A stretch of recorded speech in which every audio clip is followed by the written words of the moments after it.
Okay, good evening, guys. I hope you are fine. So, my name is Scott. This is another episode of my lecture, and today I'm going to look at the law of evidence. So, before I begin, the law of evidence is a 1.2 unit. It's an important unit in law.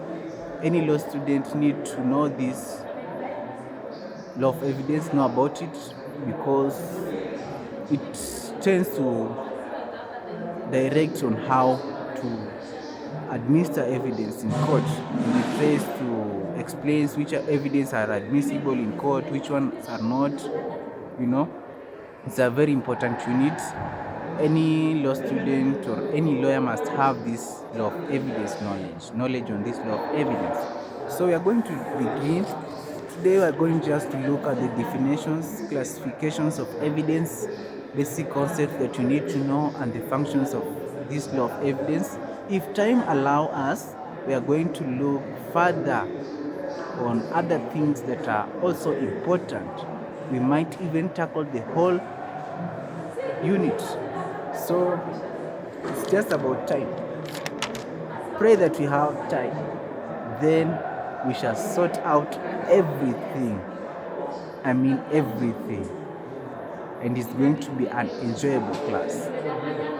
So what is evidence? And that takes us to Cap 80 of the Evidence Act. What is evidence, guys? If you are asked, you have heard this word evidence. Do you have the evidence? People ask, do you have the evidence? Can you prove? Do you have the affidavit? Some do say so. So today we are going just to look at it on this law of evidence. It's an important unit. So according to Cap 80 of the Evidence Act, evidence denotes the means by which matters or facts are submitted to investigations, approved or disapproved. Good. A criminal case, which is a crime against the states, police will tend to investigate through the matter to come up with elements of importance which are adduced in court. These elements, when a court, which are so important, so these matters which are submitted and the investigations are brought before court, and these are matters which are proved by the prosecuting side or disapproved by the defense side. Do you understand?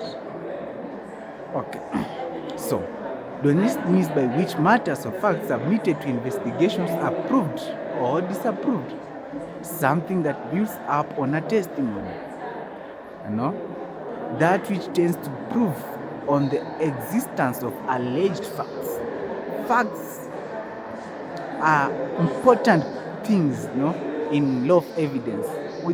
If you are not able to prove the existence of facts as a lawyer, you are not able to win a case.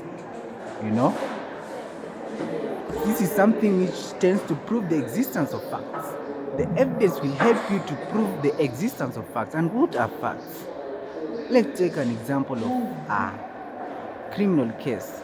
You must prove the actus reus and the mens rea. Those are facts. You will use evidence to prove them. So without evidence, you are not able to convince the court beyond reasonable doubt that there is an existence of murder or any particular issue that you want to prove. So, law of evidence. What is law of evidence? Law of evidence is a body of laws that tends to govern the admissibility of evidence. As I said earlier on, there are evidence that are admissible in court, but there are those which are not admissible. A body of laws that regulates the admissibility of evidence. It tends to regulate the admissibility. It gives permission to some kinds of some evidence and restricts other evidence like hearsay from being admitted in court. Hearsay evidence can't be admitted in court in whatsoever. It cannot. So,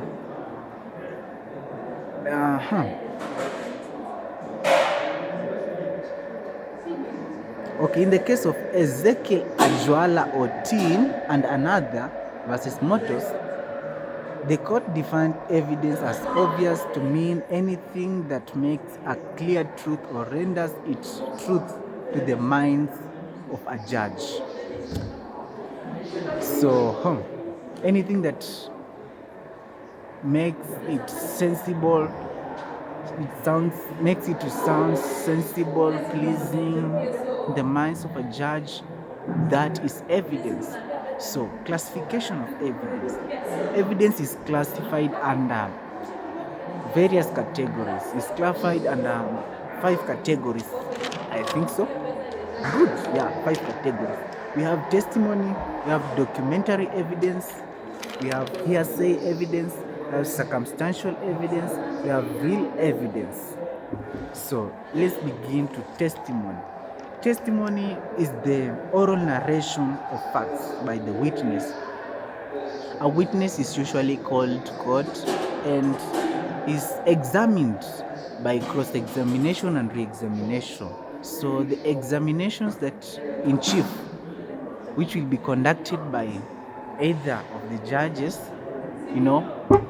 the examination in chief, which will be the examination in chief will demand this witness to make oral narrations, and those oral narrations are what we call testimony. And documentary evidence, evidence contained in document. There are other evidence contained in document. An example is medical documents and medical evidence. And we have real evidence. These are materials which are submitted in court. They are called real evidence. In a murder case, we may have knives, guns, such kinds of materials. Maybe a knife with blood and a gun which was used. These are materials which are submitted or produced in court. They're called real evidence. We have circumstantial evidence. Circumstantial evidence. To build on a case, we must have this circumstantial evidence. These are evidence of relevant facts from which existence or an existence of facts in issue may be inferred. So the evidence which contains relevant facts that will tend to confirm the existence or non-existence of facts of the facts in issue. We have hearsay evidence. Hearsay evidence. I think you have heard of this term hearsay. So it refers to testimonies given by a person other than the one who perceived it. And the court is very strict on this. It will not allow hearsay evidence. Hearsay evidence is not admissible in court. So this is you are saying, it's like rumors. You are saying what other people said. I heard. That's why it's called hearsay. I heard someone say. Why don't you just say what you heard, you saw, or perceived with your own senses, ears, or eyes? Why don't you say so? That's what the court will question. Why can't you just say what you did perceive? So, basic concept of evidence. Under the basic concept of evidence, we have 6 basic concepts of evidence. We have facts in issue, we have relevant facts, and I think we have direct and indirect evidence, oral evidence, and prima facie evidence. Good. Facts. What are facts? Anything that is able to be perceived by the senses. You can see, you can hear. By someone who is conscious. What is facts in issue? It's the facts from which either by itself is in connection with other facts, the existence or non-existence, And these are facts in issue. These are very important facts. You cannot win a case if you are not able to prove the existence of facts in issue. And these are facts like in criminal law, under criminal law, these are the actus reus and the mens reus. They are so important. You must prove the mental state and the act that was done.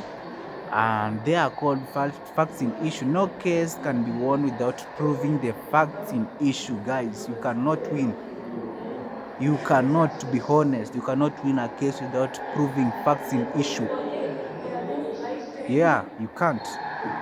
You have relevant facts. These are facts which have the probative value. A fact is relevant if it has the probative value, persuades the cause on the probability of existence or non-existence of certain issue. A fact is relevant if it tends to persuade the court on probability of existence. When that fact has the probative value, it is able to convince judges on the probability of the existence of murder, then that is a relevant fact. We have prima facie evidence. Prima facie evidence, this is that evidence which can't be rebutted. What is rebuttal? I just need to explain everything because there are many complex terms here that need to be explained. Okay, a rebuttal, this is let's take an example of a civil case. You have the plaintiff and the defendant. So a plaintiff will tend to convince the court beyond reasonable doubt, and after he has convinced the court, there is that defense side that will come to argue out and try to undo what the plaintiff side has done. So we have such situations whereby only one side will be heard, and there will be no need of a rebuttal. So a rebuttal is the response by the defense side or the other side. That response is called a rebuttal. So prima facie evidence, this is a kind of evidence that necessitates a finding that a fact has been proved. Such evidence cannot be rebutted. This evidence necessitates a fact that murder has been committed. A fact has been proved that there is no need of a rebuttal. And it shifts a burden of proof to another side. You as a prosecution side, if you are able to prove and you are able to prove the facts in issue and the relevant facts, so you shift the burden of proof to the another side. So you have established a prima facie evidence. So oral evidence, as I said earlier on, statement made by witness in court, the statement made in examination in chief, the re-examination and the cross-examination. Those statements that are made orally, they are called oral evidence by the witness. We describe who a witness is. Do you understand? I hope you are getting it. Good. We have direct and indirect evidence. Direct evidence refers to evidence based on personal knowledge of observation and the proof of facts without inference or presumption. Direct testimonial evidence is general, but sometimes is restricted to applied testimony alone in ascertaining facts in issue. It relates to a testimony, and is restricted in application of testimony in proving the existence of facts in issue or assisting the counsel to prove the existence of facts in issue. It stands on its own, no need of anything to be added on it, no need to add document or anything, just direct.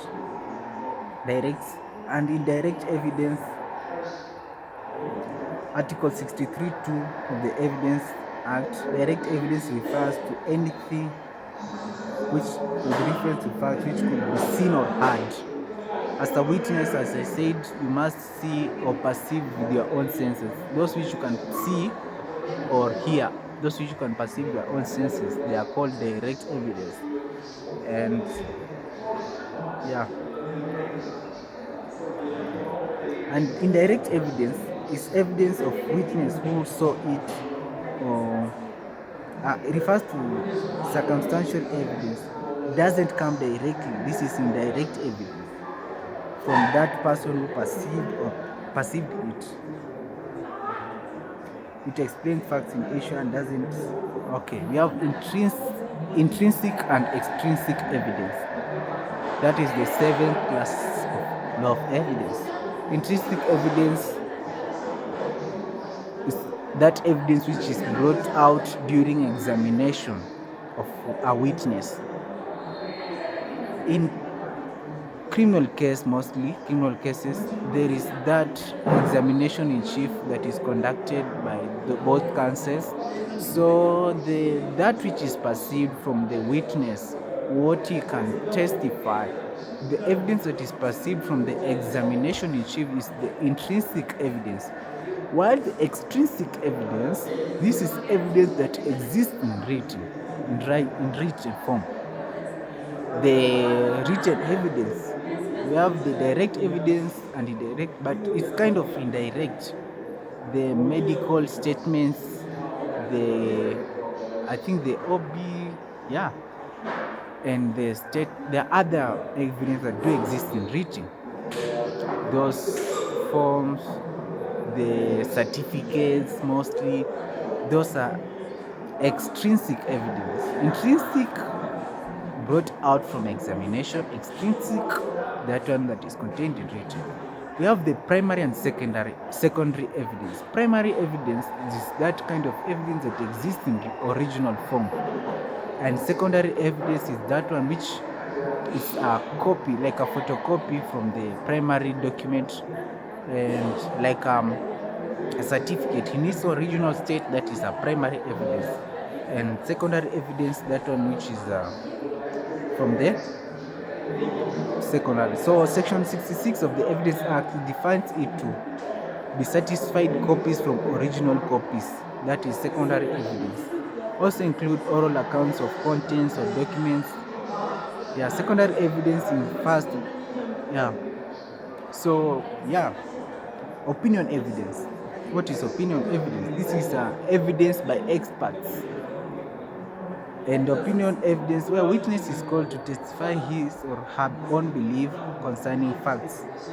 So evidence by specialists and by specialists or experts is called opinion evidence. What are the functions of this law of evidence? What are the functions of law of evidence? Why do you need to study this law of evidence? We have 5 functions of law of evidence. Number 1, it prescribes the manner in which facts may be adduced in court, that is orally, direct, by judicial notices, presumption. So it determines the manner in which these facts are admissible. As I said earlier on, not all facts can be admitted in court. We have other facts which can be admitted, and we have other facts like hearsay can't be admitted in court. Number 2, the law of evidence determines what facts may or may not be proved in court of law. Only direct evidence of facts is admissible. Hearsay evidence cannot be admitted, and I repeat again. Number 2 determines which facts can be admitted or not admitted. Number 3 determines the manner in which examination is conducted, examination in chief, and it sets down the manner of proof in court by witness of all subject to examination in chief, the manner of proof in court. There are 5 functions of evidence. Good. So I think we shall stop there, but that's not the end. I'm going to post more videos on this law of evidence because there are many things that we need to learn. We need to learn on the Evidence Act, on each sections on the Evidence Act.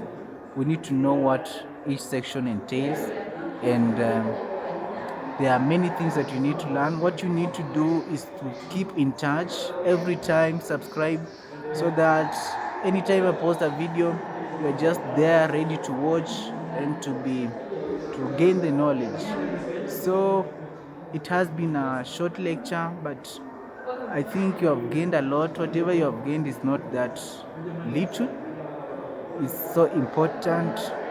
And I just want to wish you a good day. And don't forget to subscribe.